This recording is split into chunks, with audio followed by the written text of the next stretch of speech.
Spiritual awakening is often described as rising above the human experience. But what if real awakening actually asks us to come closer to it, to our bodies, to our emotions, our nervous systems? Today, we'll explore what it means to awaken without abandoning the very humanity that grounds us. Welcome back to the Divine Decode podcast, where we explore the deeper meaning beneath our lived experiences and gently unpack the patterns shaping who we are becoming. I'm your host, Shreya, and today I'm joined by Brheanna M, a quantum energy healer, author, and founder of Light and Breezy Coaching. Our conversation centers on spiritual awakening without bypassing the human experience, what it really takes to integrate awakening into the body, the nervous system, and everyday life. This episode is for anyone who has touched something profound spiritually yet still finds themselves wrestling with every human emotions. Welcome, Brianna. I'm honored to have you on my show. Thank you for having me. Good to be here. And before we get into the frameworks and language, when I look back at your own awakening journey, especially after near death experience of yours, what surprised you most about what didn't magically disappear?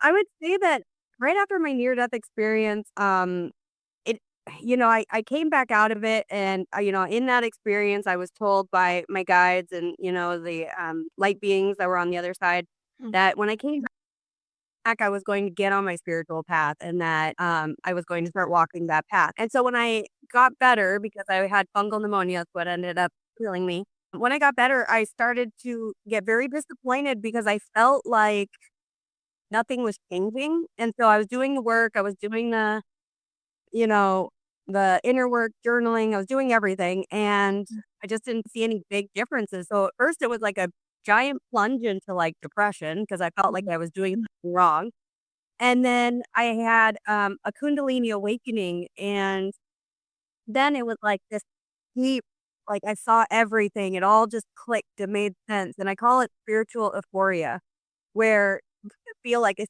is it and it's changed. But what people don't talk a lot about is that you're still going through a healing journey and that you go a layer deeper every single time. So this is not a constant state of bliss, it's like you'll go through something and you still work through the same trials, but it's how we respond to the trials that changes from being spiritually awakened or to living still in the simulation of the matrix, so it's how we perceive it. And a lot of us think that it's like, or we're connected to the divine, but the truth is that we're healing our nervous system at a core, because our nervous system has been, programmed for, fight or flight and survival. And so every time you go a layer deep, and then you are like, "Oh, I got that," and then it comes back up, and you're like, "What's going on?" But what's happening is it's just a deeper layer of that healing that is taking place. So this is how we evolve. So yeah, That feels really important. Like awakening does not erase our humanity, it often reveals it more clearly. And also, there is a belief that once someone awakens spiritually, they should feel peaceful, loving, and unbothered all the time. What do you notice happens when people hold themselves to that expectations? yeah. The first thing that comes to mind, and with a lot of my clients, because I do spiritual coaching, and a lot of people get very disappointed, and then that self worth starts to kind of crush back in, where I'm not good enough. I'm not, I can't even do this right, kind of thing. But the truth is that we're learning through a pattern recognition, just like we were programmed through pattern recognition.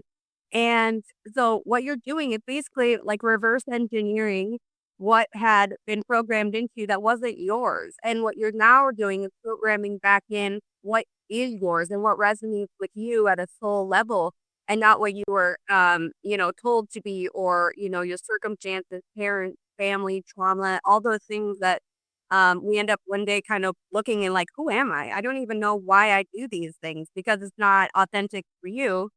And then what we're doing now with the spiritual awakening is kind of the same thing, except for we are reverse engineering or deprogramming but you still kind of have to go through that same process. And it's not always pretty. It's kind of messy. And, um, we still are human. And so we're still going to have human emotions. And, the important thing is how we process them and identify them. Like I notice when I have, like a dark thought come in, immediately I'm like, okay, that is something from a past experience.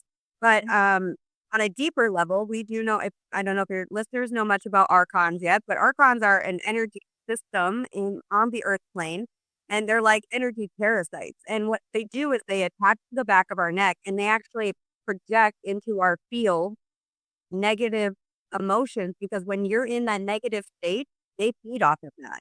So it's very quick to identify those and know, okay, that's not my thought. I do not believe that. And then I immediately go into like a positive reinforcement or affirmations, just be like, and then it dissipates very quickly, because once you realize that you are creating your reality and you start to harness that into your everyday life, it shifts everything very, very fast. Yeah, like so instead of liberation, it can actually create another layer of pressure, almost a spiritual performance rather than a true presence. Yeah, and yeah, that's definitely, I call that the spiritual trap, where we almost like when, for example, when I first started to astral project in a remote view, this was back in I think 21 or 22, but I was trying to do it all the time. Like it was like a new toy you discover, and you're just like, oh, I want to be able to. And my guides actually got to the point where they like blocked me, because they're like, you need to live in the world you are in. At the of all of this is to integrate into the surrounding areas, especially people that go through like massive awakenings, because you're here to hold a frequency and um, uh, like a, no, what's the word I'm looking for? Hold the frequency for the key to help the collective send. And so you still have to be here participating in humanity. But after you integrate a lot of this, your very essence of being in a space is doing that. This is why a lot of people that are in high vibration walk into a room and everyone stares at them, because you're a foreign energy that wasn't in that space, and it's like a magnet. And so that's why if you walk down the street, you just notice people kind of look at you a lot. And that's part of being there in humanity. Your very vibration, your very frequency is healing. So it's really important to integrate into the humanity that we're in, and in the three-dimensional realm, because that's what we came here to do ultimately. These things that we can do outside, I know there's a lot of people talking about, telekinesis and levitation, and, you know, those are tools, but that's the ultimate goal we're here to do, is to show love to humanity and help rise into what we would call the new earth frequency. Yeah, and also like where do you see spiritual bypassing actually coming from? Is this avoidance? Is it from fear, conditioning, or something deeper in the nervous system? Yeah, so it's trading a well, there's multiple, and so every person's gonna have a little bit different, and I see a lot of people with a lot of difference, but the most generic version I can give you is that we are we are rewriting a narrative that our nervous system is holding. And that takes time. You have more than just one nervous system. So when you're thinking about these layers that you're going into, avoidance is a big one that I work with. A lot of people like, this feels better than that, right? And so they start to just create that identity within that. And with identities, that's a part of the ego. The ego resides in our nervous system. So you're now just creating a new version that is more tolerable for you. And eventually, because that's not really doing the full work, you're going to realize that that's not um, changing your life, your reality. You're just changing the the images and the pictures and the topic, but it's not a full balance of your personality or your identity. Yeah. I think that connection between awakening and nervous system safety really feels crucial. It reframes bypassing not as failure but as protection. And also, how does bypassing tend to show up day to day in relationships and boundaries or emotional expressions? Yeah, like even something so simple. Here's a good example. A lot of people when they go through their awakening, the only advice they give people is something to do with something spirituality or, I think we've all been there when, you're just trying to have a human connection and you're feeling really low and that person just wants to talk about like, well, you got to pray to God. It's like that doesn't necessarily feel like it resonates to someone in that time because the truth is someone just wants you to be there with them in connection and presence. And so what happens a lot of times, I see this a lot, people will offer like, oh, well, maybe you need to start meditating and maybe you need to do breath work and, which is great. These are great tools. I'm not saying this isn't great advice to give your friends or, people you connect with. But when someone's having a emotional crisis or going through something really difficult, their nervous system can't harness that. They're in overwhelm. They need just like grounding and presence. And so I think that's a big one that I run into a lot with people. Especially when they get excited. I work with a lot of clients and the first month when they start to get it, um, that spiritual euphoria comes up and then, I always warn them. I'm like, this is not going to last. So I want you to start getting your daily care rituals in place, your spiritual hygiene, because it's like riding a wave, and they feel great and it all makes sense and we're gonna, do this, but I'm gonna do that. And then inevitably always they have what I call a spiritual crash and everything kind of just hits them again. And it's even harder because now you're trying to get back to what you had already gotten to. I know there's an interview, maybe interview or speech that Jim Carrey gave where he talked about his spiritual awakening. He's like, and I love this because he said, I finally got it and everything made sense and everything was clear. And he's like, and then I have spent the rest of my days trying to get back there, right? Because it does, but that's just to kind of warn or not warn, but to signal to you that you crossed a threshold, right? Not that it's a, a continuation of what your life is going to be like every single day. I talk a lot in like my book and podcast. I was doing automatic writing. This was a few years ago. And if for your clients that don't know, automatic writing is where you kind of meditate and just journal, right? And guides will come through. And often I don't remember writing a lot of the things. It just kind of comes through and whatever they have to say. But more often than not, it doesn't necessarily make sense in that moment, right? But almost always, if I go back to my journal and pick one and open a page, I will have said something that helped me in this moment, And one of those instances I just recently, like within the last year, was going through some journals from my old house when I moved. And there was a page where I was talking about the movie, what is it? The Guardian with Ashton Kutcher and no, what's his name? Kevin Costner. And in that movie, there was a line where he's teaching rescue swimmers for the Coast Guard, and he says, "The only difference between you and the victim is the act is and for." And, and I read it, I didn't really understand, but then I later the movie, and now I get it because like you as the rescuer or the person that's spiritually awakened are jumping into this chaos ocean, boat sinking, waves crashing, all of that. But it's your attitude about that kind of environment. You now see from a higher stance, you're calm in that environment. You have, giving yourself tools and training to stay as peaceful while people might be drowning from, and so that's what I believe that spiritual bypassing uh, contributing to is that people are trying to not do the work, but they've had the awakening. So they're still trying to live off of old, um, coping mechanisms.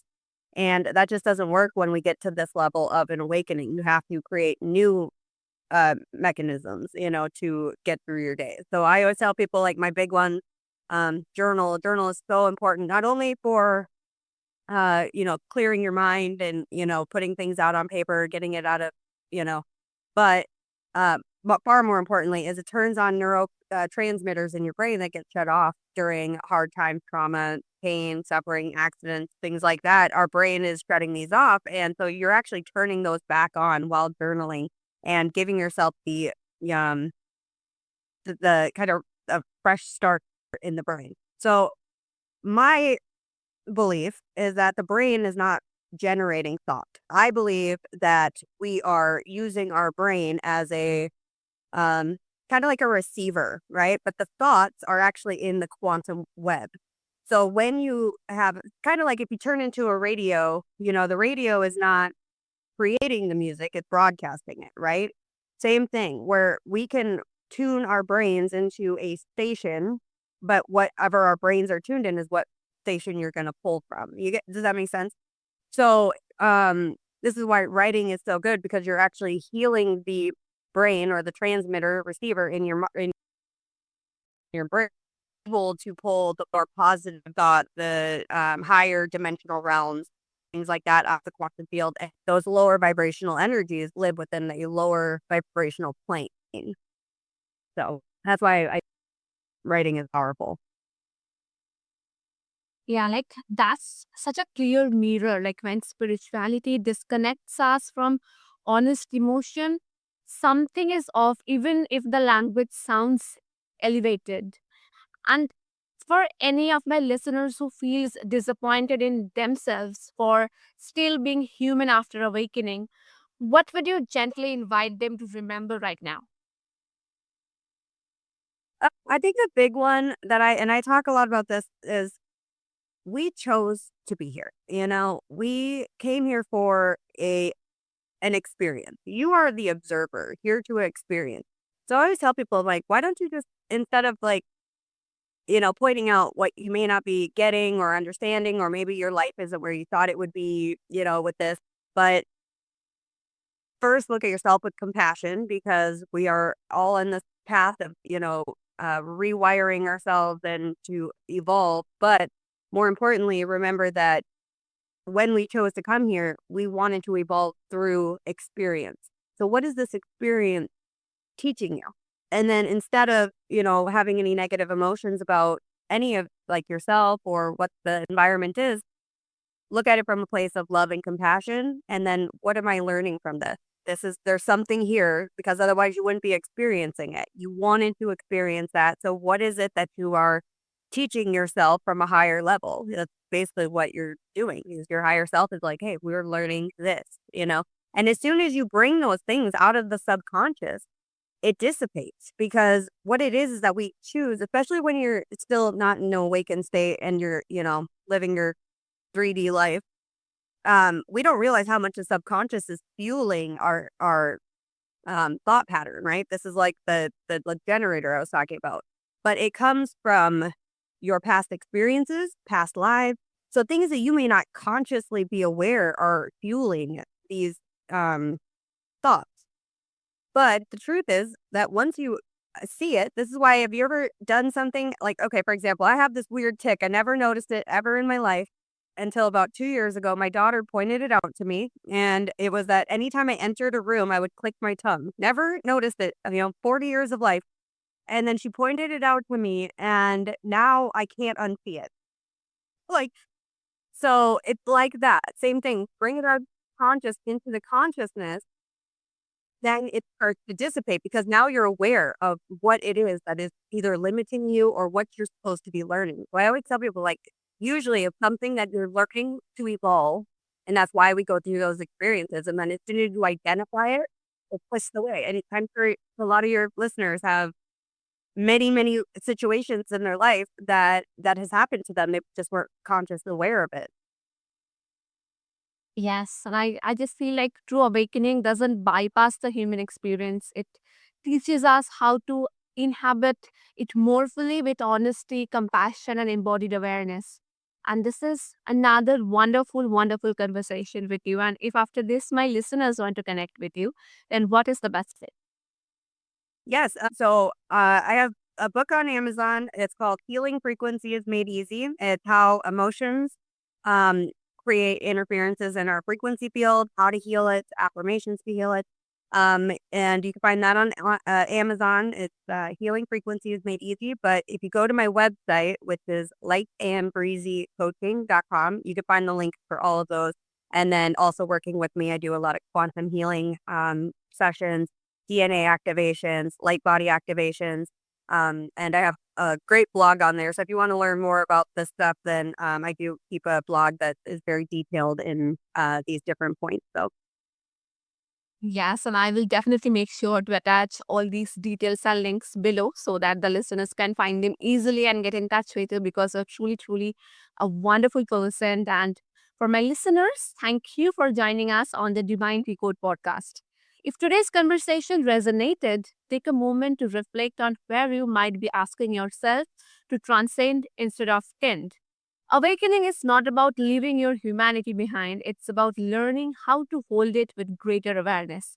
Until next time, stay curious and stay present. And do not forget to hit the follow button, subscribe, and feel free to share your thoughts because your ears deserve premium content. Thank you.